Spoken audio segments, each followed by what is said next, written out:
مشہور کہاوت ہے کہ جو برائی کو نہیں جانتا وہ ایک نہ ایک دن برائی کے اندر مبتلا ہو جاتا ہے۔ اس لیے برائی سے بچنے کے لیے برائی کو برا جاننا بہت ضروری ہے، اور برائی کی طرف لے جانے والے اسباب کی نشاندہی بھی لازمی ہے تاکہ ایک مسلمان برائی کے ارتکاب سے محفوظ رہ سکے۔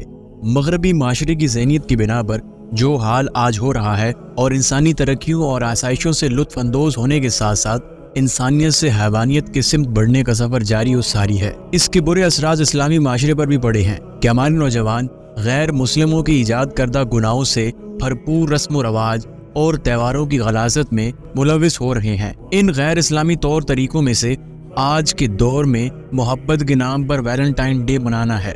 اس تہوار کا آغاز مغربی ممالک سے ہوا، جہاں غیر مسلم آزادی کے ساتھ رہتے ہیں اور فحاشی و عریانی اور جنسی بیراروی کو وہاں پر ہر قانون تحفظ دیتا ہے۔ اور اس تہوار کے منانے کا انداز یہ ہوتا ہے کہ نوجوان لڑکوں اور لڑکیوں کی بےہودگی بے حیائی کے ساتھ میل ملاپ تحفے طائف کا لین دین سے لے کر فحاشی و عریانی کے ہر مظاہرے کا جتنا ہو سکے کھلے عام یا چوری چپکے ارتکاب کیا جاتا ہے۔ شراب کا بے تحاشا استعمال ہوتا ہے۔ اسلامی معاشرے میں نوجوان اس دن کھلم مکھلا گناہوں کا ارتکاب کر کے نہ صرف یہ کہ اپنے نام اعمال کی سیاہی میں اضافہ کرتے بلکہ مسلم معاشرے کی پاکیزگی کو بھی ان بےہودگیوں سے ناپاک و آلودہ کرتے ہیں۔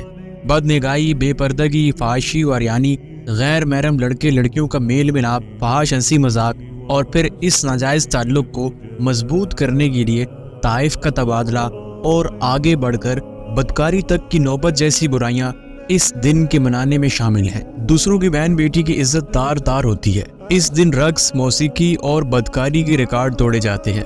اسلامی تعلیمات کا سر عام مذاق اڑایا جاتا ہے۔ اسلام اس کی اجازت نہیں دیتا کہ غیر محرم کے ساتھ دوستی کا ناطہ جوڑا جائے، بلکہ اسلام نے ہمیشہ حیا، پاکیزگی کی تعلیم دی ہے۔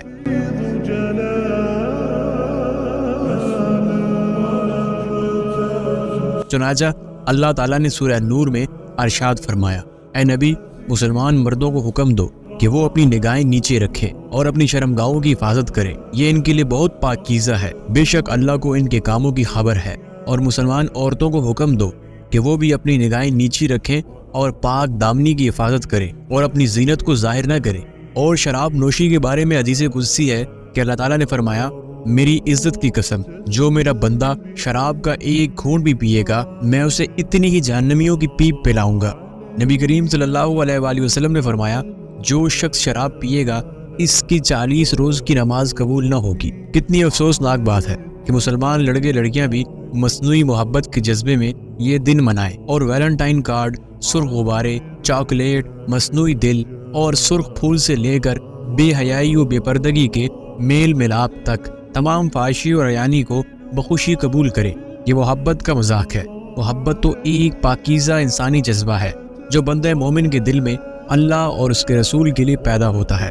اہل مغرب نے اس کو اپنی خواہشات نفسانی کے اصول میں بدنام کیا۔ ایسی دنیاوی محبت و دوستی کے بارے میں اللہ تعالیٰ نے فرمایا، گہرے دوست اس دن ایک دوسرے کے دشمن ہوں گے سوائے پرہیزگاروں کے، یعنی اسلامی تعلیمات کے مطابق محبت و دوستی کرنے والے قیامت میں ایک دوسرے کے دشمن نہ ہوں گے، کیونکہ اسلام میں قانون یہ ہے کہ اگر کسی سے محبت کی جائے تو وہ اللہ کی رضا کی خاطر کی جائے، اور اگر کسی سے بغض رکھا جائے تو وہ بھی اللہ کی رضا کی خاطر رکھا جائے۔ اس سے واضح ہوا کہ اسلام محبت کا درس دیتا ہے، لیکن ایسی محبت نہیں جو ہوس پرستی میں رنگی ہو، بلکہ خالص اللہ کے لیے محبت ہو۔ نبی کریم صلی اللہ علیہ وآلہ وسلم نے فرمایا، کوئی بندہ اس وقت تک مومن نہیں ہو سکتا جب تک وہ مجھ سے، اپنے والدین، اپنی اولاد اور تمام لوگوں سے زیادہ محبت نہ کرے۔ آخر میں اللہ تعالیٰ سے دعا ہے کہ وہ ہمیں نبی کریم صلی اللہ علیہ وآلہ وسلم کی سچی محبت کے ساتھ خاتمہ نصیب کرے، اور تمام بے راہ روی کا شکار نوجوانوں کو توفیق دے کہ وہ بے حیائی والی زندگی سے توبہ کر کے شریعت کے احکامات کی پابندی اور پاکیزہ اسلامی زندگی گزارنے کا عزم کرے۔ امید ہے ہمارا آج کا بیان آپ کو پسند آیا ہو۔ جاتے جاتے ہمارے YouTube چینل کو لازمی سبسکرائب کیجیے اور ہمیں دیگر سائٹس پر فالو لازمی کیجیے۔ میں آپ سے ملتا ہوں اگلی شاندار ویڈیو میں۔